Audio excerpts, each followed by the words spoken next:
I will be using Open Solar software to create a solar panel design for a customer located in San Juan del Sur, Nicaragua. I'll start by typing up the address. There it is.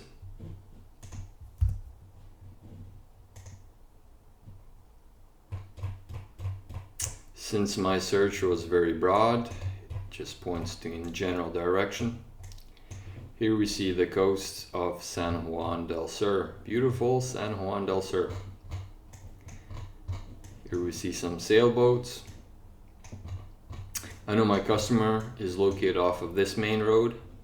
It's for a bakery / coffee shop type of business. I'll start by centering the residence or the property in this frame and creating a project.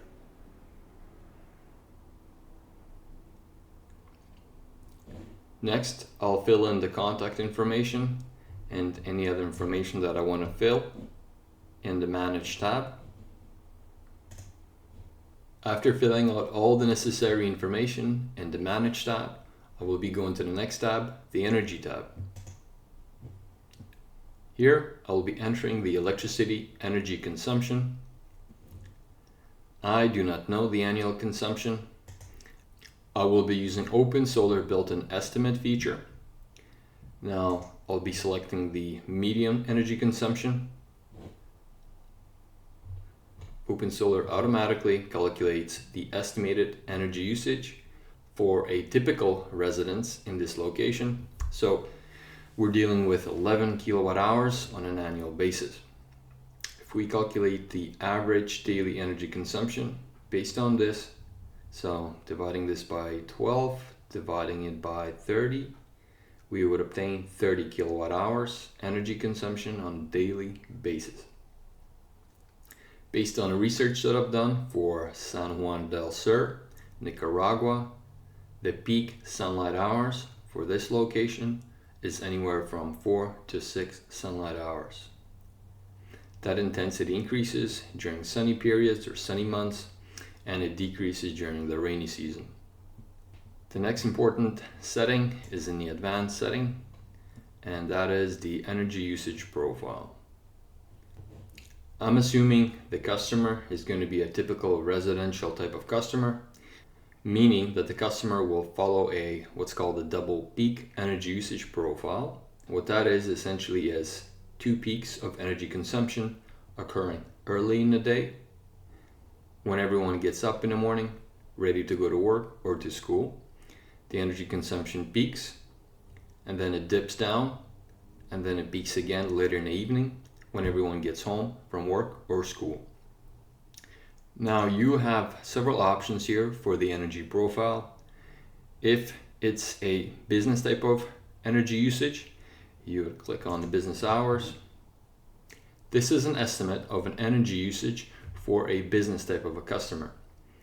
We expect the energy consumption to peak early in the morning when the business opens up, remain elevated at a certain point when the volume of customer remains steady, and it drops down again when the business closes. Again, I'm going to be using just a double peak curve profile. Click Save. There's other options that you can enter here. We will keep them fixed as is. Another important setting that you may want to adjust is the tariffs or the utility rates. Open Solar software automatically imports the energy charges for that particular location. Here we can see the charges for various tiers of energy consumption. We're not going to be adjusting any settings here. Save and continuing on to the next tab. Before going to the next tab, I will be performing sizing calculations for the solar panels, the inverter, and the battery storage system. For that, I'll be using the energy profile, which we just saw. Again, it's in advanced settings. Looking at this graph, on the y-axis we have energy in kilowatt hours, and on the x-axis we have time. Using our previous calculation of 30 kilowatt hours as the daily energy requirements. If we look at this graph and calculate the area underneath it, we would find that the area would also equal approximately 30 kilowatt hours. If I choose solar panel array to equal 6 kilowatt, and San Juan del Sur has anywhere from 4 to 6 peak sunlight hours, we would find that using the 4-hour mark, that the 6 kilowatt solar panels would generate 24 kilowatt hours before considering any losses or efficiency ratios. Since we need 30 kilowatt hours, we'll be short and we will be relying on the grid for some of the energy. Also, note that the peak sunlight hours starts approximately from 9 or 10 a.m. and the sun comes down in the evening between 6 and 7 p.m. Looking at this graph, there's significant energy consumption that occurs before the solar panels are able to generate any energy. Therefore, the energy consumption and the energy generation do not match. This is where the battery storage unit comes in. The solar panels will generate and store the energy during the day when there's not significant energy consumption, and that energy will be used when the solar panels are not able to generate any energy. Before sizing the battery, let's look at the inverter first. Before sizing the battery, let's size the inverter first. Therefore, we have sized the solar panels. We're going to be choosing 6 kilowatt. The inverter will be sized based on the demand. Demand is the maximum energy consumption within an instant of time. Looking at this graph, we see the peak demand is just shy of 2 kilowatt. Therefore, an inverter sized between 2 to 4 or to 3 kilowatt will be sufficient. Next, let's size the battery. Since we're able to generate approximately 26 kilowatt hours with the solar panels, we will be short.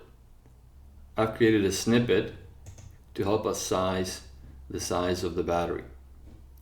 I did a quick estimate calculation of the areas just underneath the peaks. Each of the peaks has an area of 13.5 kilowatt hours. However, if you see in the middle of the peak, it starts at 8 a.m. when the solar panels start to generate. Therefore, we shouldn't be sizing the battery at exactly 13.5 kilowatt hours. We need to size the battery before the sun comes up.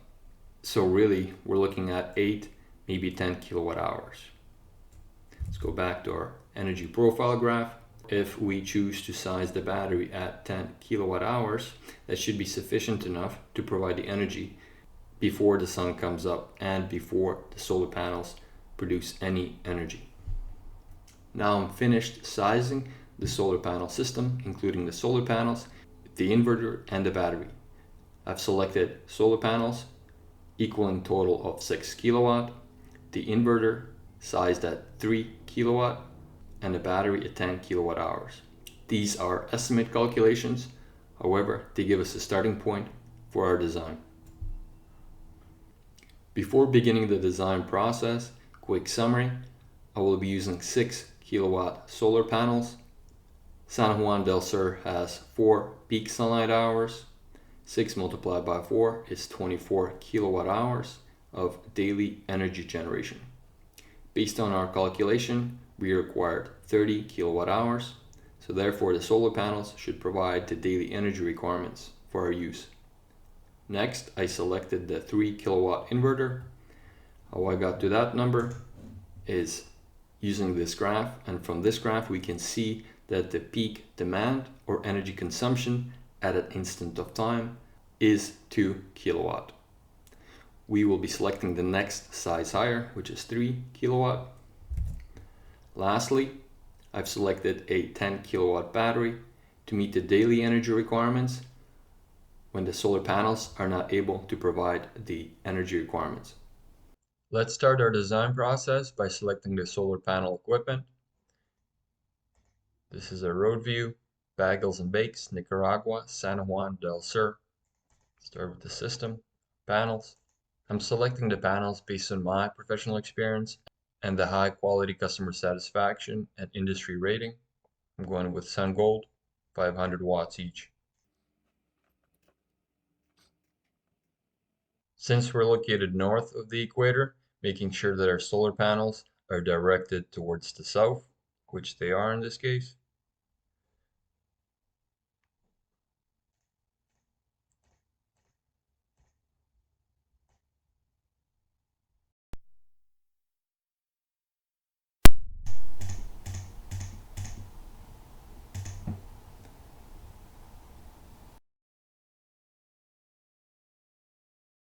Designing such that the total solar array panels equals to 6 kilowatt.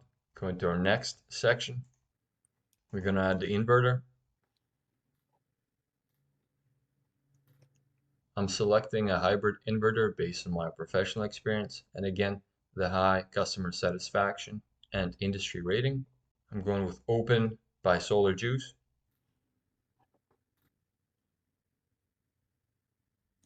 This is where I connect the panels. There will be 2 arrays.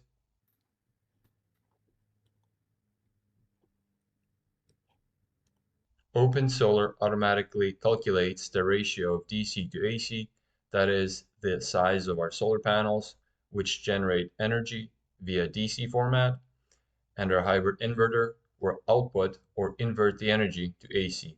And the ratio is 2:1, meaning that our solar panels are twice the size of our inverter.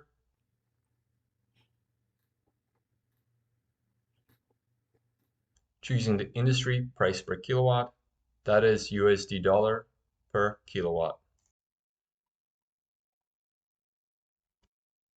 Based on the industry price for a kilowatt, the total solar system price is $21,000.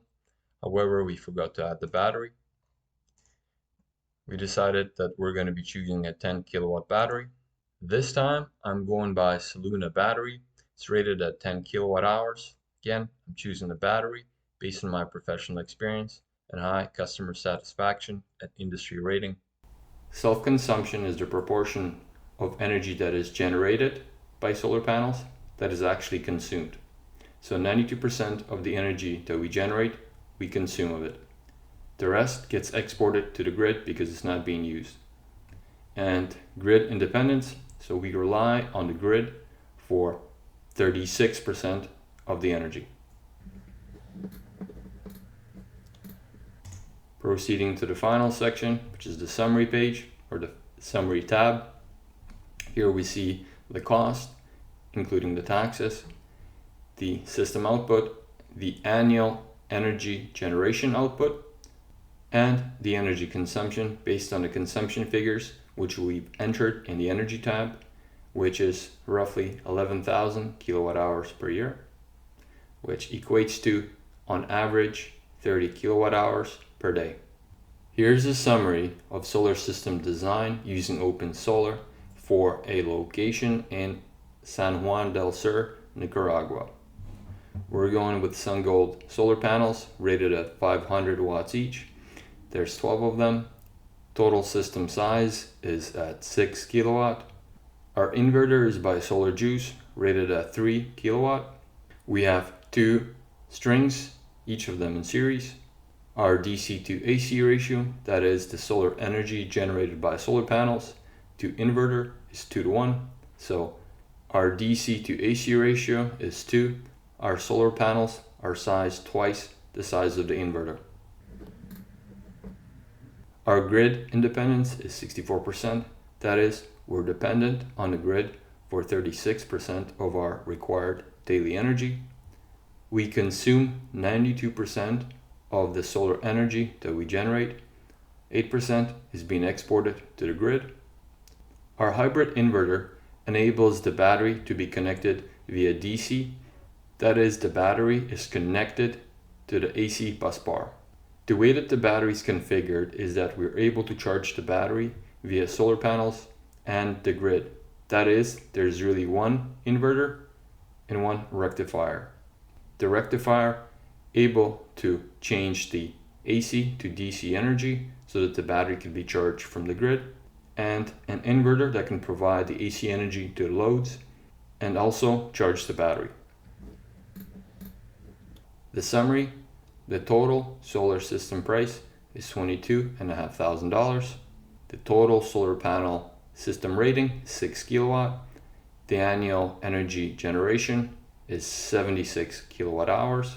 The annual energy generation is roughly 7,600 kilowatt hours. Our annual consumption is roughly 11,000 kilowatt hours, which equates to, on average, 30 kilowatt hours per day. The consumption offset is 71%. Bill reduction is 63%. That is, we're able to reduce the bill by 63%. Self-consumption is 92%. We consume 92% of the energy that we generate. Here we have a graph showing consumption, generation, and energy exported to the grid. This graph varies depending on the season. We're able to produce more solar in the summer months, and we're able to produce less energy during days with low peak sunlight hours. This concludes the solar overview of solar panel system design for a coffee and a bagel shop in San Juan del Sur, Nicaragua. We're looking at the formal summary of a solar panel system design and financial cost for a location in San Juan del Sur, Nicaragua. The total system panel array is rated at 6 kilowatt. We still rely on the grid for 36% of the time, and the payback approximately is 13 years. The estimated net savings over 20 years, which is the system lifetime, $10,500 USD. Let's see the breakdown of these figures. This is the solar panel equipment that's being used for this design. We're using SunGold power. We're using SunGold power panels rated at 500 watts each, giving us a total of 6 kilowatt. We're using an inverter by Solar Juice rated at 3 kilowatt. We sized the inverter based on the daily energy profile graph, where we saw that the peak demand or peak power was no more than 3 kilowatt. We're using a battery by Soluna that is rated at 10 kilowatt hours. That gives us the energy required during non-peak sunlight hours. Our solar panels are able to generate approximately 7,600 kilowatt hours per year.